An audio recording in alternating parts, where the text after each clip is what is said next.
दोस्तों जैसा कि अभी आप वीडियो में देख सकते हो, अगर आप ट्रेन से सफर करते हो तो आपके मन में भी एक सवाल तो जरूर आया होगा कि पटरियों के आसपास इतने सारे ये पत्थर क्यों लगाए जाते हैं और इनका काम क्या होता है। अब दोस्तों काफी सारे लोगों को ये बिल्कुल भी पता नहीं होता है कि पटरियों के आसपास इन पत्थरों को क्यों लगाया जाता है। लेकिन दोस्तों पटरियों के आसपास इन सभी पत्थरों को लगाने का जो असली कारण है उसके बारे में जानने के बाद आप हैरान हो जाओगे। तो चलिए जानते हैं फिर उन सभी रीजंस के बारे में जिसके कारण इन सभी पत्थरों को पटरियों के आसपास लगाया जाता है। अब सबसे पहले तो आपकी जानकारी के लिए मैं आपको बता दूं कि इन पत्थरों को लगाने के पीछे एक कारण नहीं है बल्कि काफी सारे कारण है। इसी कारण इस वीडियो को पूरा देखने के बाद ही आपको इन पत्थरों से जुड़ी पूरी जानकारी मिल पाएगी। तो सबसे पहले जान लेते हैं कि रेलवे की पटरियों की बनावट कैसे की जाती है, यानी कि कैसे होती है। तो जैसा कि आप वीडियो में देख ही सकते हो कि यहाँ पर आपको रेलवे की पटरी देखने को मिल जाएगी। अब दोस्तों दोनों तरफ आपको ये जो लोहे की पटरियां देखने को मिल रही है जिन पर ट्रेन चलती है, इनको रेलवे की भाषा में बोला जाता है रेल, और इस पर चलने वाली गाड़ी को बोला जाता है रेलगाड़ी। अब दोस्तों दोनों तरफ की पटरियों को जोड़ने के लिए या फिर हम बोल सकते हैं बांधने के लिए इस्तेमाल किया जाता है स्लीपर्स का।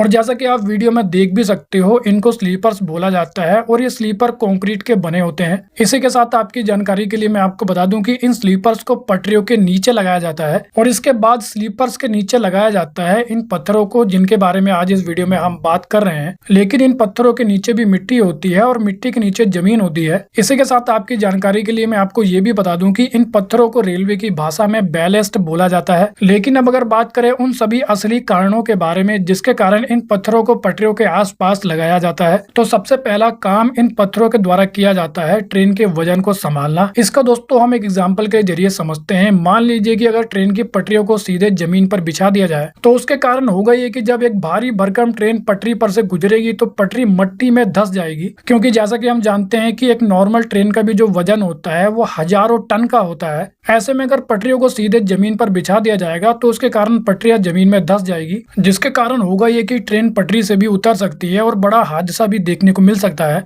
लेकिन जब इन पत्थरों को पटरियों के चारों तरफ फैला दिया जाता है तो उसके कारण होता यह है कि जो प्रेशर है वो एक जगह पर नहीं पड़ता है बल्कि चारों तरफ समान रूप से फैल जाता है, जिसके कारण जो पटरियां होती है वो लंबे समय तक मजबूत बनी रहती है। अब अगर बात करें इन पत्थरों के दूसरे बड़े काम के बारे में तो वो है रेलवे की पटरियों को अपनी जगह पर बना के रखना। क्योंकि जब पटरियों को बिछाया जाता है तो एक इम्पोर्टेंट काम ये भी करना होता है कि पटरियां अपनी जगह पर कैसे बनी रहे। क्योंकि होता यह है कि जब भी कोई ट्रेन पटरियों पर से काफी फास्ट स्पीड में गुजरती है तो पटरियों में एक कंपन होता है, यानी कि वाइब्रेशन होता है।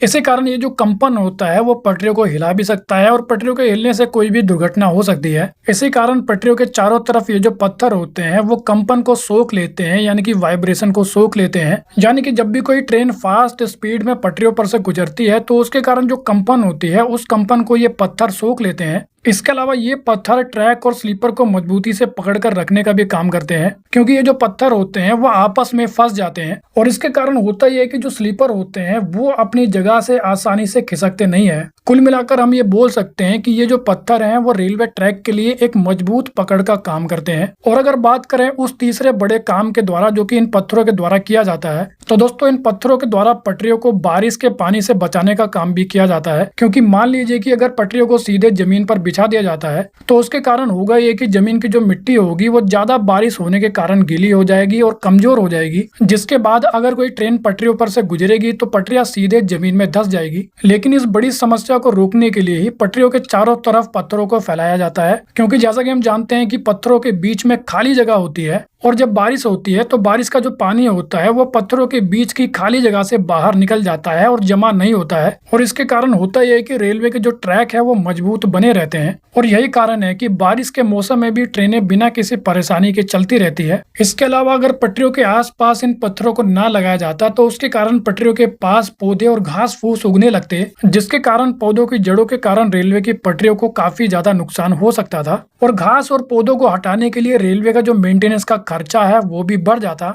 लेकिन पटरियों के नीचे इन पत्थरों की परत होने के कारण पेड़ पौधे आसानी से उग नहीं पाते हैं और रेलवे की जो पटरियां है वो सुरक्षित बनी रहती है। लेकिन दोस्तों काफी सारे लोगों के मन में एक बड़ा सवाल ये भी हो सकता है कि जो पटरियों के चारों तरफ ये जो पत्थर लगाए जाते हैं क्या ये किसी खास प्रकार के होते हैं या फिर नॉर्मल पत्थर होते हैं। तो दोस्तों आपकी जानकारी के लिए मैं आपको बता दूं कि पटरियों के चारों तरफ तरफ ये जो पत्थर होते हैं वो खास प्रकार के पत्थर होते हैं, यानी कि कठोर पत्थर होते हैं, जिसको हम सॉलिड पत्थर भी बोल सकते हैं। इसके अलावा इन पत्थरों को खास प्रकार से तोड़ा जाता है ताकि इनके किनारे नुकीले रहें, क्योंकि नुकीले किनारे होने के कारण ये पत्थर एक दूसरे से मजबूती से जुड़े रहते हैं। क्योंकि अगर रेलवे के द्वारा गोल पत्थर का इस्तेमाल किया जाता है तो वो पत्थर आसानी से फिसल सकते हैं। तो लास्ट में दोस्तों हम बोल सकते हैं कि रेलवे की पटरियों के चारों तरफ ये जो पत्थर होते हैं, ये पत्थर ट्रेन के वजन को संभालने का काम करते हैं, ट्रैक को मजबूती देते हैं, बारिश के पानी को निकालने का काम करते हैं। इसके अलावा घास पौधे को रोकने का काम करते हैं और झटकों को कम करने का भी काम करते हैं। तो वेल दोस्तों, इस वीडियो में इतना ही। I hope you like the video. तो फिर मिलेंगे अगली वीडियो में, जब तक के लिए जय हिंद।